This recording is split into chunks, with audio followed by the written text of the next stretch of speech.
ನಮಗೆ ಶರತ್ ಅನ್ನೋರಿ 5 ವರ್ಷದ ಹುಡುಗ ಅದಾನ್ರಿ. ಇವರ ಸಮಾಜದಿಂದ ಬಹಿಷ್ಕಾರ ಹಾಕಿ ನಮ್ಮನ್ನು ಹೊರತು ಬಿಟ್ಟಿದ್ದಕ್ಕಾಗ್ರಿ ಹುಡುಗ ಆಡಾಕದು ಹೋದ್ರ ಅವ್ರ ಮನಿಗಿದು ರೀ. ಇವ್ರನ್ನ ಹೊರತು ಬಿಟ್ಟಾರ, ಅವ್ರ ಜೊತೆ ಮಾತಾಡಬೇಡ ಅಂತ ಅವ್ರ ಹುಡುಗರನ್ನ ಮನೆಗೆ ಕರ್ಕೊಂಡು ಹೋಗ್ರಿ. ನಮ್ಮ ಹುಡುಗನ ದೂಡಿ ಕಳಿಸ್ತಾರೆ ಮನೆಗೆ ರೀ. ಅಂಗಡಿಗೆ ಹೋದ್ರೆ ಮನೆಗೆ ಹೊಳ್ಳಿ ಕಳಿಸ್ತಾರೆ. ಆ ಹುಡುಗ ಏನೂ ಕೊಟ್ಟು ಕಳ್ಸಂಗಿಲ್ಲ. ನಮ್ಮ ಜೊತೆ ಯಾರೂ ಮಾತಾಡಂಗಿಲ್ಲ ರೀ.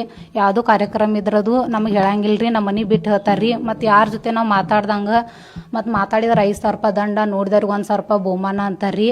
ಮತ್ತು ಏನೋ ಒಂದು ಫಂಕ್ಷನ್ ಕಾರ್ಯಕ್ರಮ ಇದ್ರೂ ನಮ್ಗೆ ಹೇಳಂಗಿಲ್ಲ ರೀ. ಮತ್ತು ಈ ಥರ ಎಲ್ಲ ಟಾರ್ಚರ್ ಮಾಡಿ ಪ್ರಾಬ್ಲಮ್ ಮಾಡಿದ್ರೆ ನಾವು ಈ ಊರಾಗ ಹೆಂಗೆ ಬದುಕೋದ್ರಿ?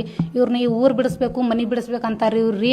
ಮತ್ತು ಸಭೆದಾಗ ರೀ ಹಿಂಗೆ ಗುಡಿ ಒಳಗೆ ಚರ್ಚೆ ಮಾಡೋ ಮೀಟಿಂಗ್ ಒಳಗೆ ರೀ ಹೆಂಡತಿ ಮ್ಯಾಗ ತಾಯಿ ಮ್ಯಾಗ ಕೆಟ್ಟ ಕೆಟ್ಟ ಶಬ್ದಗಳಿಂದ ಮಾತಾಡ್ತಾರೆ ಇವ್ರು ರೀ. ಮತ್ತು ಇವ್ರ ಸಲುವಾಗಿ ಮೆಂಟಲಿ ಟಾರ್ಚರ್ ಮಾಡತ್ತಾರೆ. ಇವ್ರ ಸಲುವಾಗಿ ನಾವು ಮನೆ ಬಿಟ್ಟು ಗಂಡ ಹೆಂಡತಿ ಬೆಳಗಂದವು ಬಾಡಿಗೆ ಇದೀವಿ ರೀ.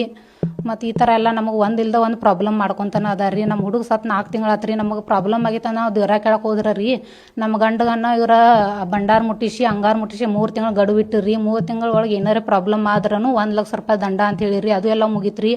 ಅದೆಲ್ಲ ಮುಗಿದ ಬೆಳಕನು ಮತ್ತು ನಮ್ಮನ್ನ ಹೊರತು ಬಿಟ್ಟಾರಿ. ಯಾರು ನಮ್ಮ ಜೊತೆ ಮಾತಾಡಂಗಿಲ್ಲ. ಹಿಂಗೆಲ್ಲ ಈಗ ನಾವು ಗುಡಿಗದು ಹೋಗಕ್ಕೆ ಕೊಡತಿಲ್ಲ ರೀ. ನಮ್ಮದು ಪೂಜೆ ಐತ್ರಿ. ಪೂಜೆ ಚಾವಿನೂ ಕೊಟ್ಟಿಲ್ಲ ರೀ. ನಾವು ಪೂಜೆ ಮಾಡಕ್ಕೆ ಬಿಟ್ಟಿಲ್ಲ ರೀ ಅವ್ರು. ಫಸ್ಟ್ ಅದು ಎಲ್ಲ ಮಾಡ್ಕೊತ ಬಂದೇವ್ರಿ. ಈಗ ಏನು ಸಮಾಜದಿಂದ ಹೊರಗೆ ಬಹಿಷ್ಕಾರ ಹಾಕಿದಾರಲ್ಲ ಅವಾಗಿಂದ ನಮಗೆ ಪೂಜಾ ಕೊಟ್ಟಿಲ್ಲ ರೀ ಅವರು. ಅದರಲ್ಲ ನಮ್ಮ ಹುಡುಗ ತಿರ್ಕೊಂಡಿದ್ದಕ್ಕೆ ಅದು ಪ್ರಾಬ್ಲಮ್ ಆಗಂತಲೇ ಅವ್ರಿಗೆ ಪ್ರಶ್ನೆ ಮಾಡಿದಕ್ಕೆ ಗಟ್ಟಿಗೆ ಕೇಳಿದಕ್ಕೆ ರೀ. ಇವ್ರನ್ನ ಏನು ಕೇಳ್ದಂಗ್ರ ಅವ್ರು ಮಾಡಿದ್ದ ಎಸ್ ಅಂದ್ರೆ ಅಷ್ಟೇ ರೀ ಚಲೋ ಅಂತಾರೆ ರೀ. ಅವ್ರು ಏನಾರ ಪ್ರಶ್ನೆ ಮಾಡಿದ್ರೆ ಅವ್ರನ್ನ ಬಹಿಷ್ಕಾರ ಹಾಕಿ ಹೊರಗಿಡೋದ್ರಿ. ನಮಗೆ ಮೆಂಟಲಿ ಟಾರ್ಚರ್ ಮಾಡತ್ತಾರ. ಹಿಂಗೆ ಮಾಡಾಕತ್ರ ನಾವು ಈ ಊರಾಗ ಹೆಂಗೆ ಇರೋದ್ರಿ? ಈ ಊರಾಗ ಹೆಂಗೆ ಬದುಕೋದು, ಹೆಂಗೆ ಜೀವನ ಮಾಡೋದ್ರಿ? ನಾವು ಈ ಸಮಾಜದಾಗ ಹೆಂಗೆ ತಿರ್ಗಾಡೋದ್ರಿ? ಎಲ್ಲರೂ ನಮ್ಮ ಜೊತೆ ಮಾತಾಡ್ಕೊಂತ ಚಲೋ ಇದ್ರೆ ಅಷ್ಟೇ ಇರೋದ್ರಲ್ಲ ನಾವಿಲ್ಲಿ. ಅವರು ಕುರುಬರ ಸಮಾಜದಾರ ಸಾಂಬ್ರಿಕರ ರೀ. ನಮ್ಮ ಅಂತಂಬರನ ರೀ.